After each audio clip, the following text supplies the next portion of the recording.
Live 24/7. This is AGT Live 24/7. নমস্কার। আজ 19শে মে Monday 2025 ইংরেজি 4 জ্যৈষ্ঠ সোমবার 1432 বঙ্গাব্দ। আজ একজন বিশ্বভাষী হয়ে পৃথিবীর সকল মাতৃভাষার প্রতি যথাযথ সম্মান শ্রদ্ধা জানিয়ে 19শে মে 1961 সালের আসামের বরাক ভ্যালির শিলচরে 11 জন বীর ভাষা শহীদদের প্রতি জানায় আমার অকৃত্রিম অফুরান নতমস্তক বিনম্র শ্রদ্ধাঞ্জলি। যে কোনো জাতির প্রথম ভাষা হচ্ছে মাতৃভাষা, অর্থাৎ সবচেয়ে গুরুত্বপূর্ণ ভাষা হচ্ছে সে জাতির মাতৃভাষা। সে বাংলাই হোক, ককবরক, মণিপুরি, মগ, হালাম, কুকি, রিয়াং বা যে কোনো আঞ্চলিক ইত্যাদি ভাষাই হোক, সবার কাছেই নিজ নিজ মাতৃভাষা প্রাণ প্রিয় এবং এটাই স্বাভাবিক। ভাষা এমনই একটা জিনিস, তার গৌরব অক্ষুণ্ণ রাখতে আত্মত্যাগ করা যায়। আজ 19শে মে আবারও আমাদের স্মরণ করিয়ে দেয় বিশেষ করে বাংলা মাতৃভাষার জন্যে শহীদানের দিনে, যে সেটা 52-র 21শে ফেব্রুয়ারি ভাষা আন্দোলনের জন্য শহীদ হওয়া, আর 61-র অর্থাৎ 19শে মে সেই একই ভাষা আন্দোলনের জন্য শহীদ হয়ে যাওয়ার বীর গাথা যেন ভাষা নামক একটি মুদ্রার এপিঠ আর ওপিঠ। একটির ডাকে আরেকটি তখনও সাড়া জাগিয়েছিল, আজও সাড়া জাগায়। এই তো সেদিন মাত্র গত 21শে ফেব্রুয়ারি পৃথিবী জুড়ে সেই আন্তর্জাতিক স্বীকৃতিপ্রাপ্ত আন্তর্জাতিক মাতৃভাষা দিবস উদযাপন করা হলো যথাযথ মর্যাদায়। আজ মাস দুয়েকের মধ্যেই আমরা আবারও গর্বের সহিত শ্রদ্ধাবনত 19শে মের দিনে দীপ্ত কণ্ঠে বলছি, 19শে মের ভাষা শহীদ বীররা, পৃথিবীর মানুষ আজও তোমাদের গভীর ভালোবাসায় শ্রদ্ধায় স্মরণ করছে এবং আগামী দিনগুলোতেও স্মরণ করবে। পরিশেষে আমি আবারও আজ 19শে মে আমার হৃদয়ের অন্তঃস্থল থেকে কমলা ভট্টাচার্য, বীরেন্দ্র সূত্রধর, চণ্ডীচরণ সূত্রধর, হিতেশ বিশ্বাস, কানাইলাল নেওগি, কুমুদ রঞ্জন দাস, শচীন্দ্র পল, সত্যেন্দ্র দেব, সুকোমল পুরকায়স্থ, সুনীল সরকার, তরুণী দেবনাথ, আমরা কখনো আপনাদের আত্মত্যাগ ও বলিদান ভুলব না, ভুলতে পারি না এবং এটাও দৃঢ় প্রত্যয় নিয়ে বলছি, আজকের প্রজন্ম ভাবী প্রজন্মের কাছে আপনারা চিরদিন পূজিত হবেন। কারণ আপনারা শুধু বাংলা ভাষার জন্যই প্রাণ বিসর্জন দেননি, আপনারা বুঝিয়ে গেছেন যে পৃথিবীর যে কোনো মাতৃভাষার উপর আক্রমণ কখনো কোনো সভ্য জাতি মানুষ মেনে নেয়নি এবং আগামী দিনেও মেনে নেবে না। আমরা নতমস্তক প্রণাম নিবেদন করছি। ধন্যবাদ, নমস্কার, যতন হাম্বাই, খুলুমখা।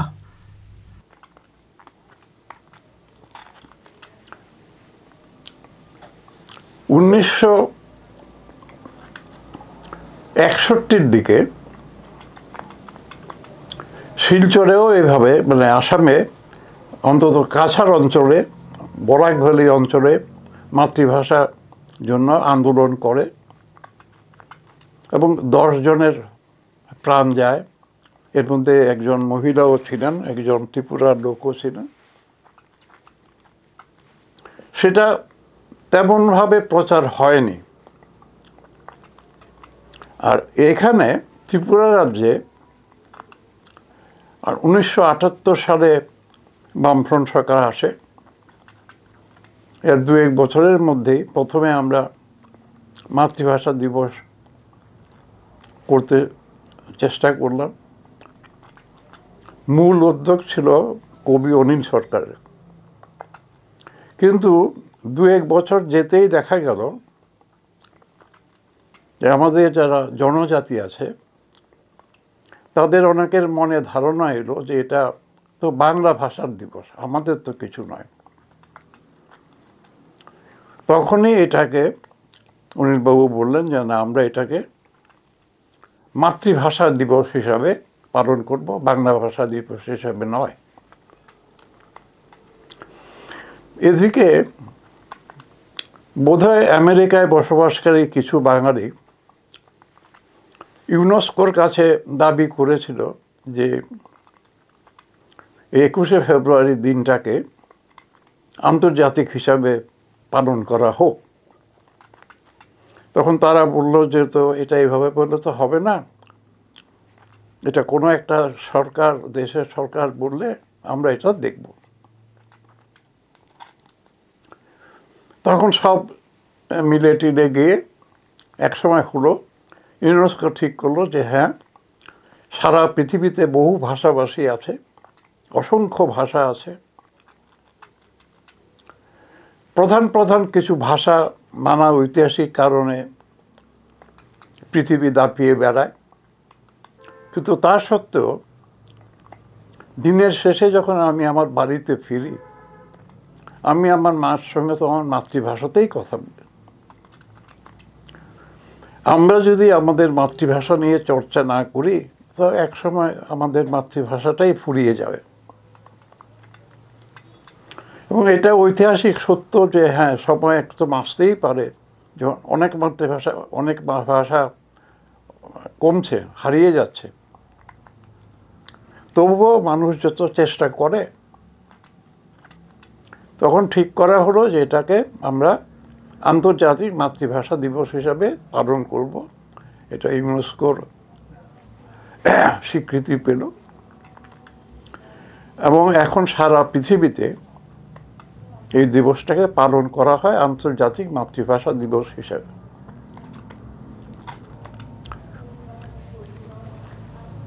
ভাষার জন্য বুকের রক্ত দেওয়ার ইতিহাস খুব প্রাচীন নয়, অন্তত আমাদের জানাশোনার মধ্যে কম।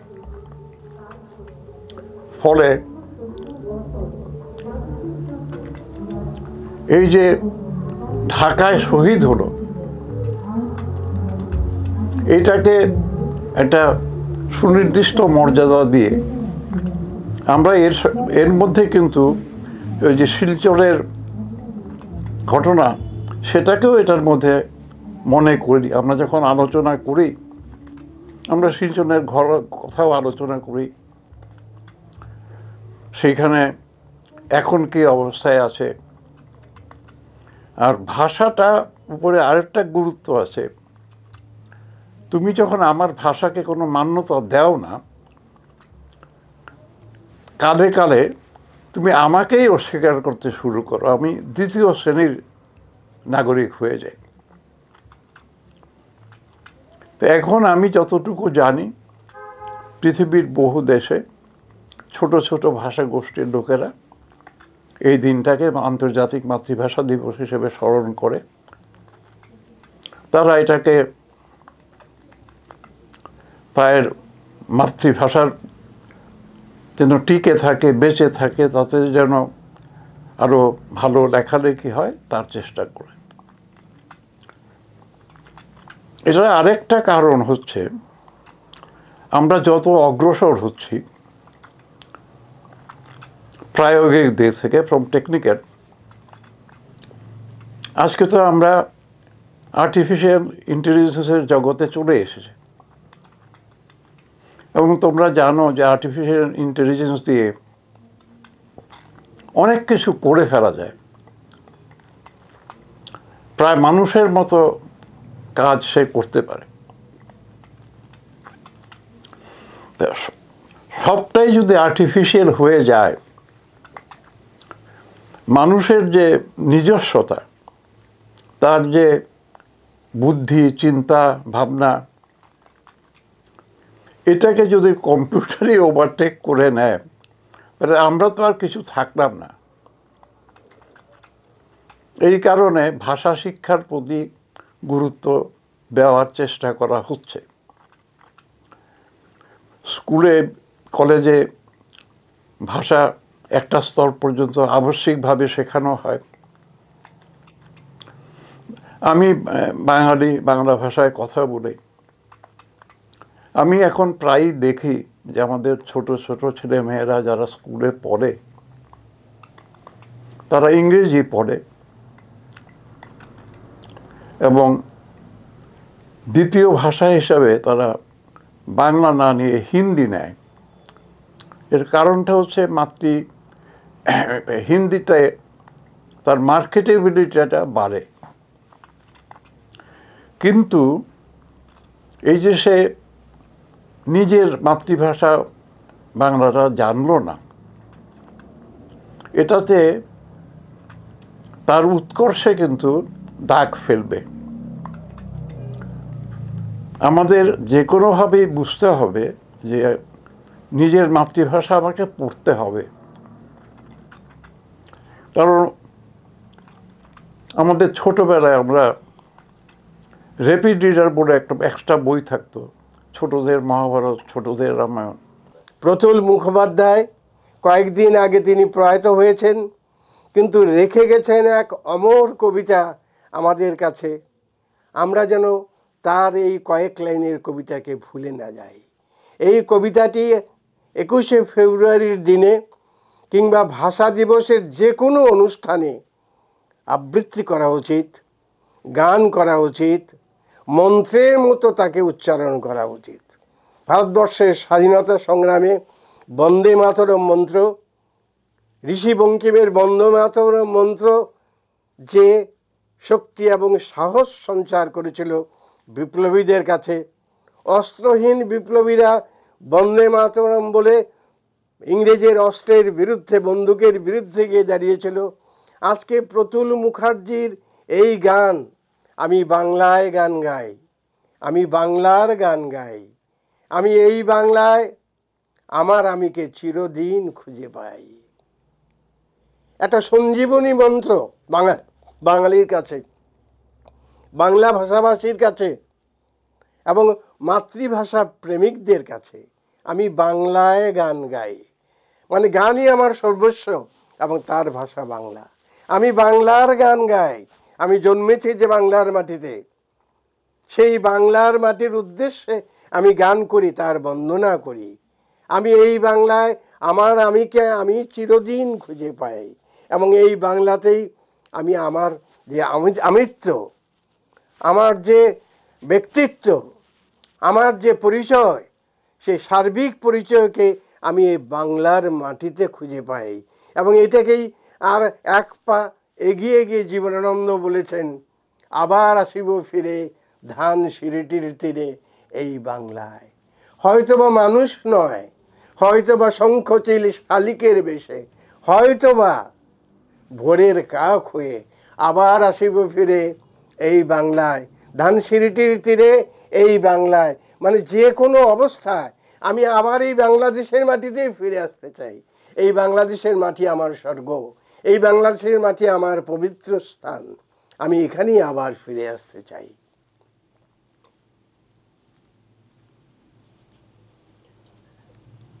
বিশেষ করে আজকের প্রজন্মের যে বাচ্চারা আছে, শিশুরা আছে, ছাত্রছাত্রীরা আছে এবং তাদের যে অভিভাবকরা, এখানে আরেকটা লাইন বলে দিই। হ্যাঁ, আরেকটা লাইন সদ্য আচ্ছা অন করা আছে তো? হ্যাঁ, সদ্য প্রয়াত প্রতুল মুখার্জির এই গান সমস্ত অনুষ্ঠানে, ভাষাভিত্তিক অনুষ্ঠানে আমাদের পক্ষে এবং উদ্যোক্তাদের পক্ষে উচ্চারিত হওয়া উচিত, আবৃত্তি হওয়া উচিত। তাহলে যেমন তার আত্মার প্রতি সম্মান জানানো হবে, তেমনি আমাদের নিজেদের অস্তিত্বের প্রতি সম্মান জানানো হবে। এই লাইনটা থাকুক। মা বাবাদের প্রতি কি আবেদন থাকবে আপনার? মা বাবাদের প্রতি আবেদন থাকবে, বাংলা ভাষার মর্যাদা প্রতিষ্ঠা হওয়ার পেছনে যে অমর কবিদের অবদান রয়েছে, যে অমর সাহিত্যিকদের অবদান রয়েছে, সেই সাহিত্য, সঙ্গীত এবং কবিতা ছেলে মেয়েদের মনোযোগে আনা হোক, তাদেরকে এগুলো শেখানো হোক এবং এগুলোর মধ্য দিয়ে তাদেরকে তৎকালীন সেই যে উন্নত ইতিহাস, সমৃদ্ধ ইতিহাস, ভাষা আন্দোলনের ইতিহাস, তার সঙ্গে তাদেরকে পরিচিত করা অভিভাবকদের দায়িত্ব এবং কর্তব্য। শিক্ষকদের দায়িত্ব এবং কর্তব্য এবং সমস্ত স্কুল কলেজের পাঠ্যপুস্তকে এই কয়েকটি গান পাঠ্য হিসেবে অন্তর্ভুক্ত হওয়া উচিত।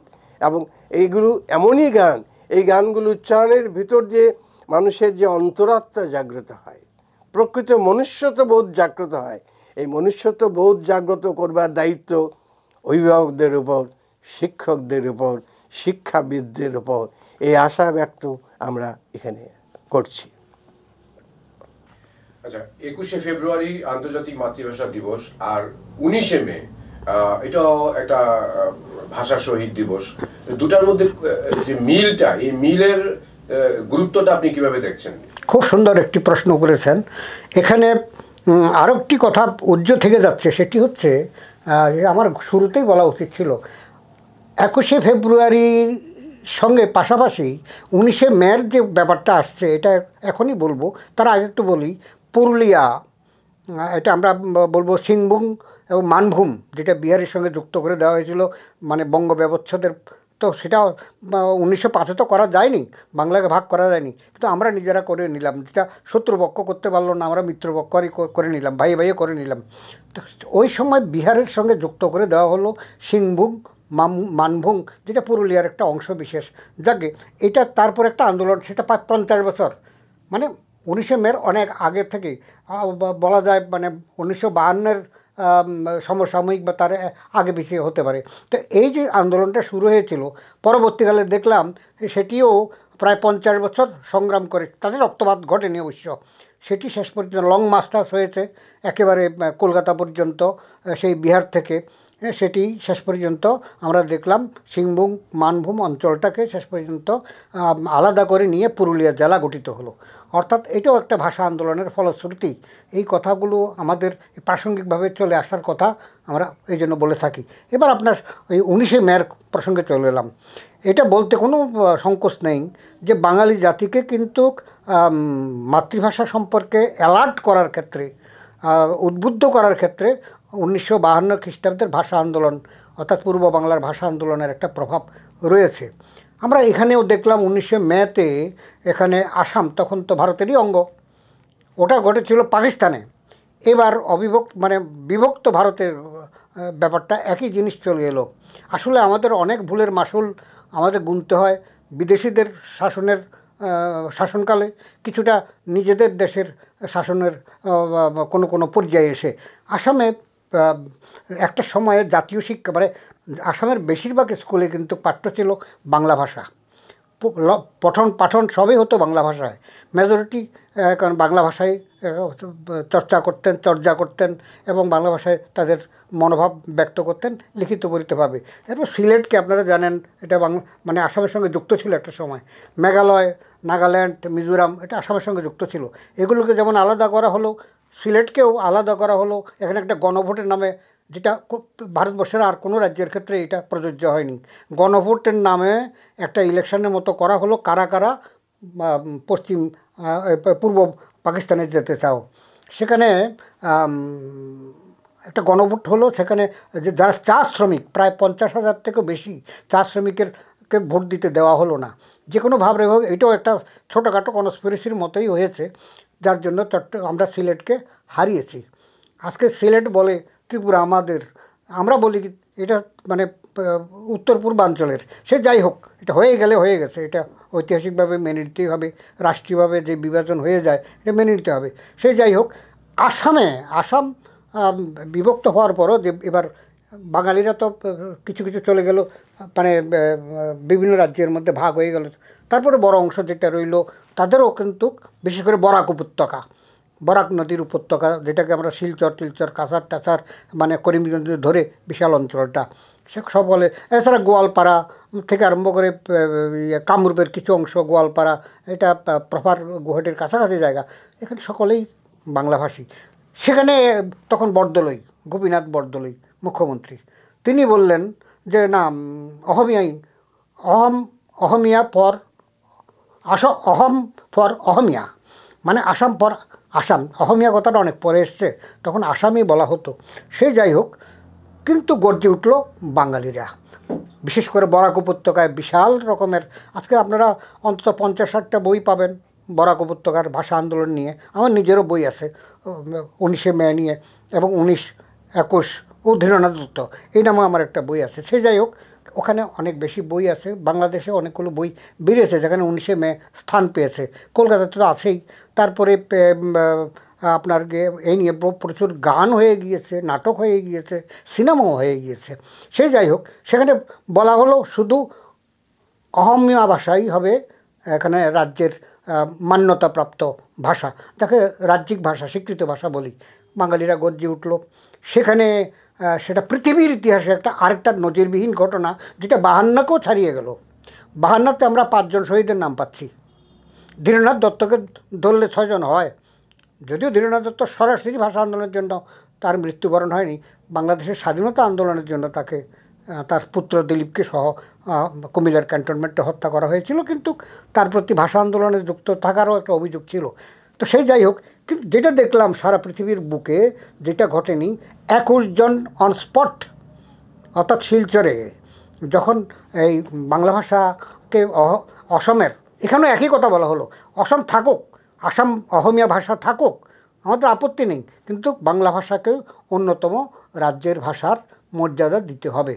কিন্তু একটা বিচ্ছিন্ন মানে বাংলা বিদ্বেষী বা বাঙালি বিদ্বেষী কিংবা বঙ্গভাষা বিদ্বেষী একটা শক্তি তখন প্রবল হয়ে ছিল, যার জন্য সেখানে পুলিশ মিলিটারি নামিয়ে দেওয়া হলো 19শে মে 1961 সন।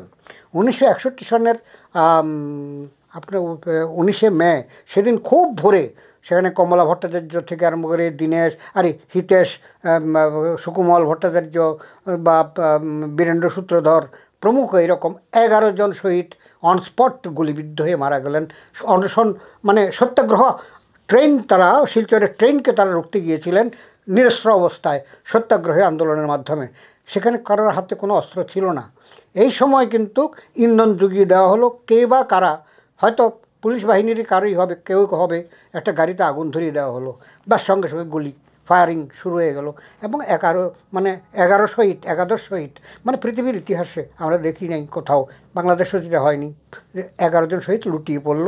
বিশ্বের প্রথম মহিলা শহীদ বলা যায়, একমাত্র মহিলা শহীদ, তার নাম কমলা ভট্টাচার্য। মাধ্যমিক পরীক্ষা দিয়েছে, রেজাল্ট আউট হবে, হয়নি তখনও, খুব গরিব ঘরের মেয়ে, 1 গ্লাস শরবত চেয়েছিল মার কাছে, দেওয়া যায়নি। আজও দেখি যে যখন 19শে মে পালন করে শিলচরে, তার ছবির সামনে 1 গ্লাস শরবত রাখা হয়। এখন কেউ কেউ 11 জনের সামনেই রাখে। সেই যাই হোক, সেখানেও আমি গিয়েছি বেশ কয়েকটা অনুষ্ঠানে। যেটা বলছিলাম সেটি হচ্ছে এই যে 19শে মে সেটি হচ্ছে বাঙালি জাতির আত্মশ্লাঘা বলি, আত্মগরিমা বলি, আত্মগৌরব বলি, ঐতিহ্য বা তাদের ঐতিহ্য বলি, সব কিছুর একটি কিন্তু স্ফুরণ কিংবা বিকাশ কিংবা বিকশিত রূপ কিংবা বিশ্বের বুকে একটি সুচ্চারিত দাবি।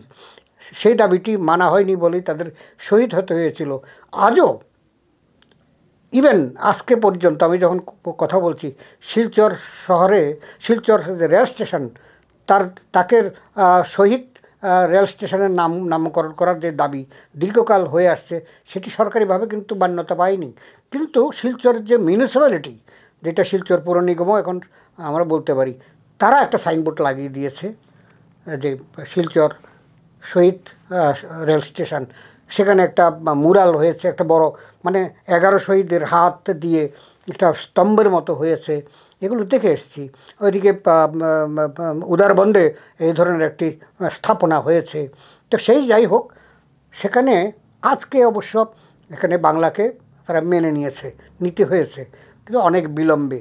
কিন্তু ওইটা শিলচর স্টেশনের নাম এখন পর্যন্ত। আপনারা জানেন, সেখানে গুলি করার পরে আহত অবস্থায় 1-2 জন এখানে সত্যেনদেবের যে পুকুরে ঝাঁপ দিয়েছিল, সেই ঝাঁপ দেওয়া অবস্থায় জলের মধ্যে গুলি করেও মারা হয়েছে।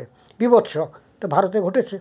সুতরাং সব মিলিয়ে বাঙালি জাতি যত রক্ত ঢেলেছে, বিশেষ করে ভাষা জননীর জন্য, মাতৃভাষার জন্য।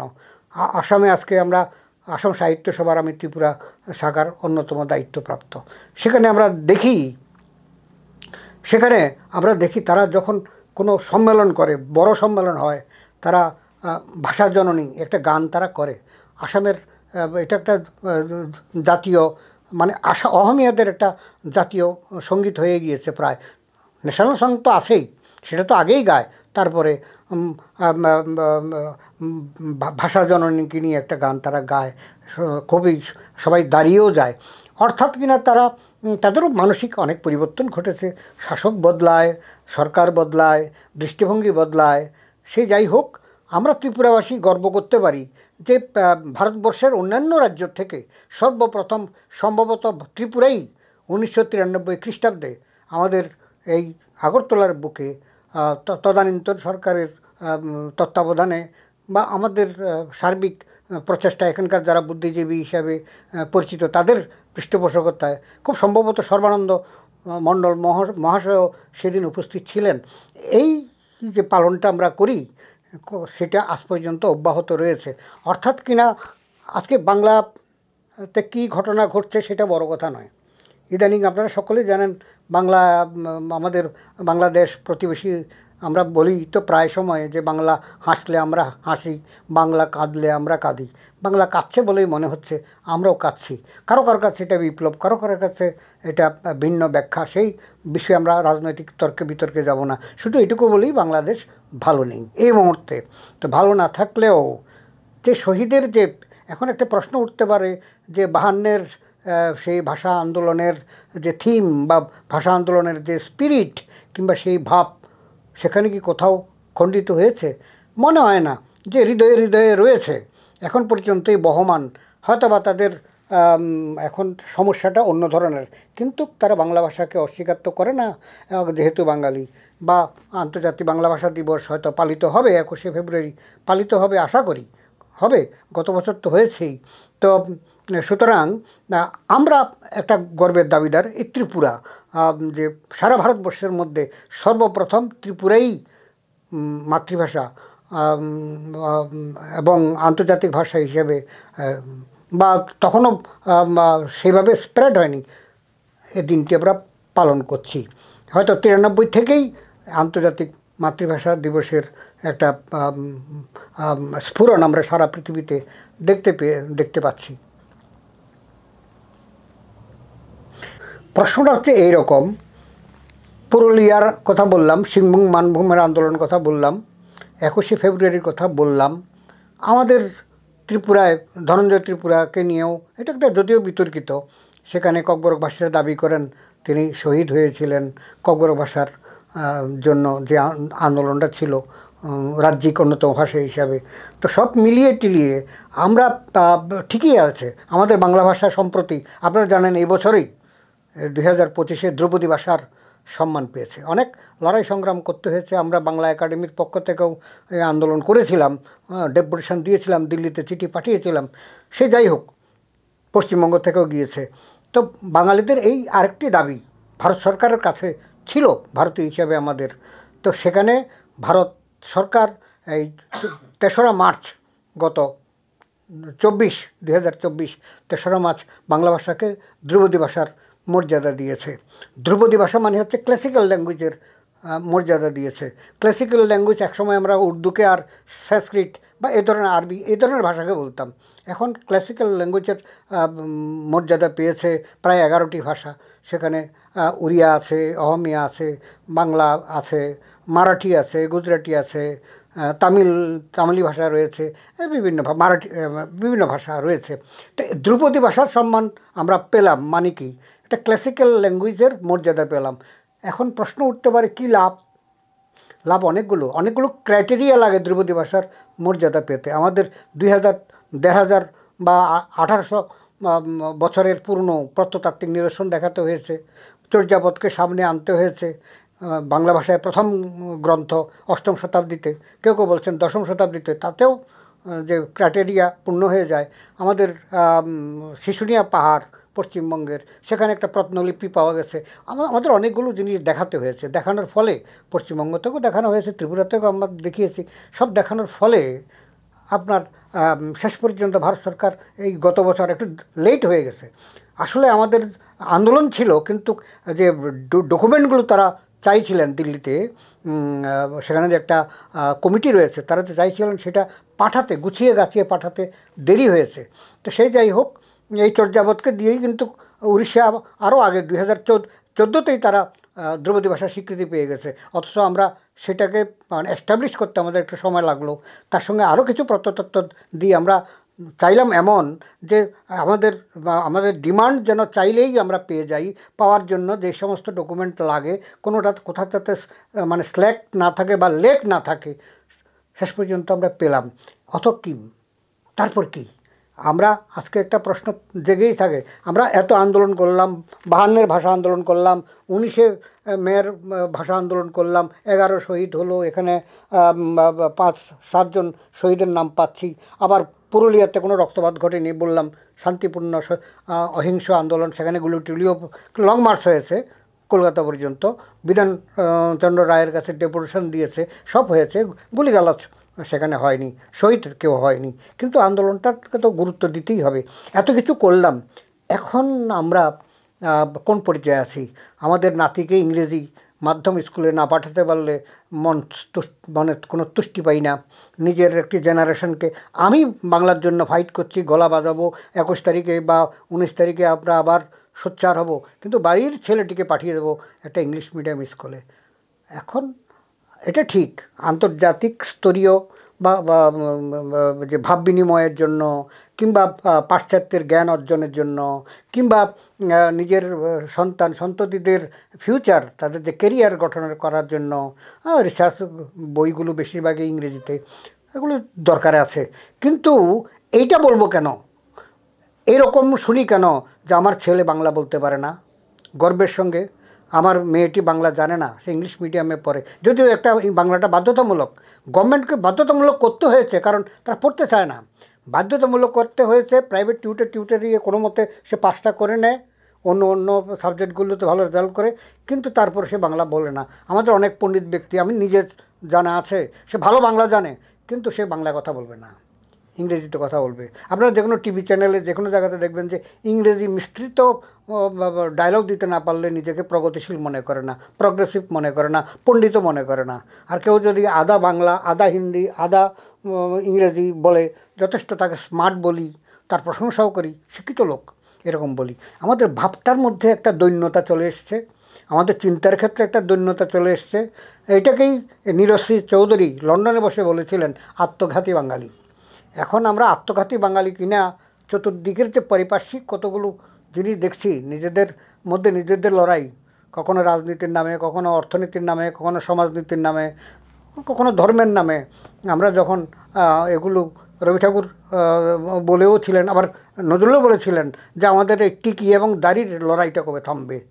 আমি হ্যান্ডশেক করাতে পারছি না, তার একটা দুঃখ ছিল, এবং দুঃখ নিয়েই তারা পৃথিবী ছেড়ে চলে গিয়েছেন। এই একটা পর্যায়ে আমরা এখন রয়েছি, দুঃখ লাগে। আমাদের সচেতন হতে হবে। আবার আজকে আমাকে এখানে বসানো হয়েছে, এটা একটা পজিটিভ দিক। আজকে এই নিয়ে আলোচনা হচ্ছে, একটা পজিটিভ দিক।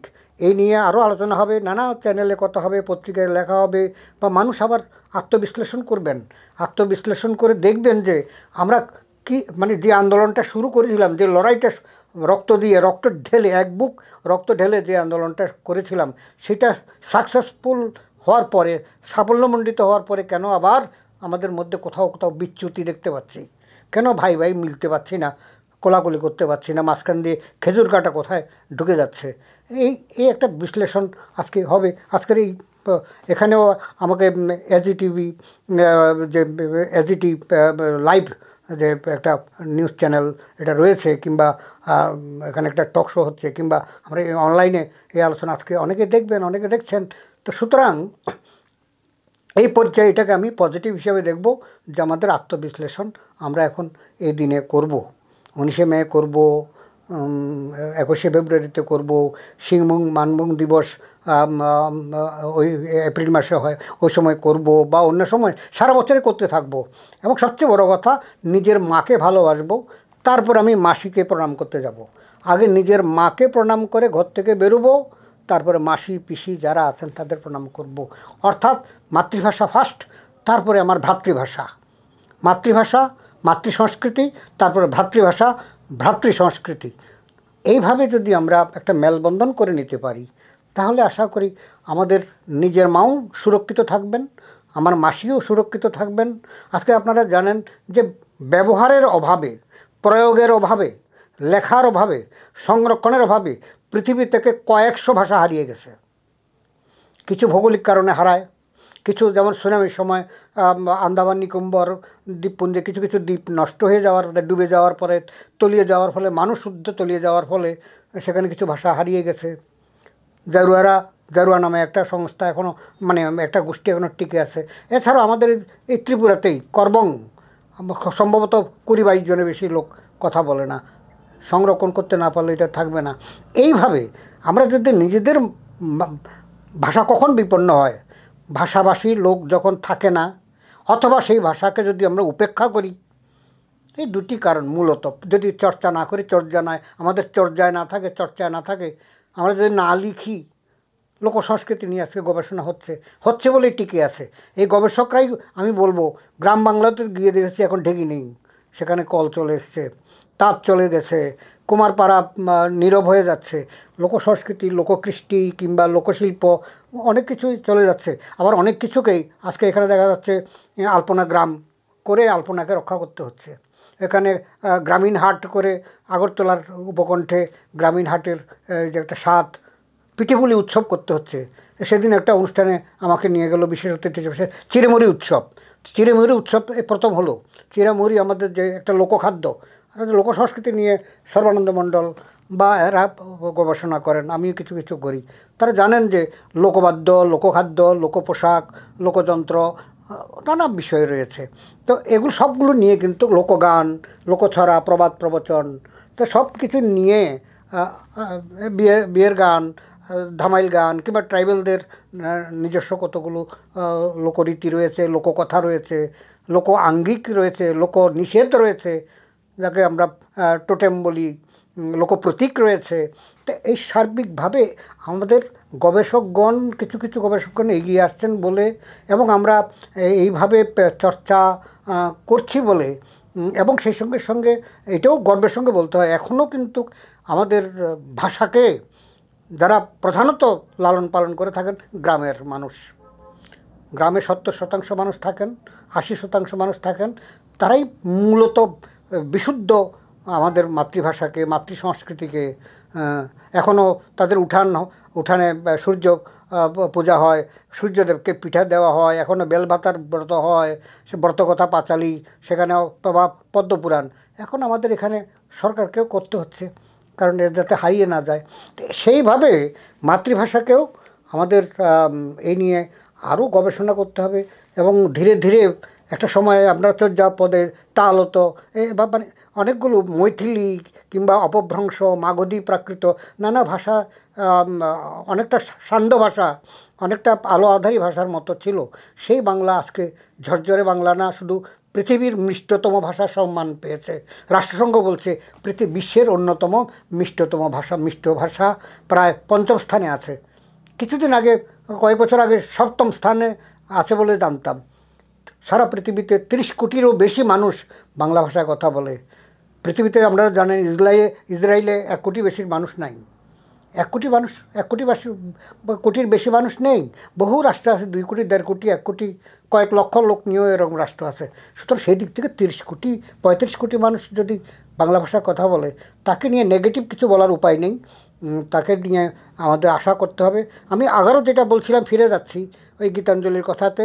আসলে আমাদের অনেক ভাষা, ইংরেজিতেই বলি, উর্দুতেই বলি, সংস্কৃতেই বলি, প্রথম ভাবটা মাথার মধ্যে আসে মাতৃভাষায়। আমি বাঙালি, আমি যদি ইংরেজিতেও বক্তৃতা দিতে যাই, ইংরেজিতেও যদি লিখতে যাই, প্রথম ভাবটা আমাকে ভাবতে হবে বাংলায়।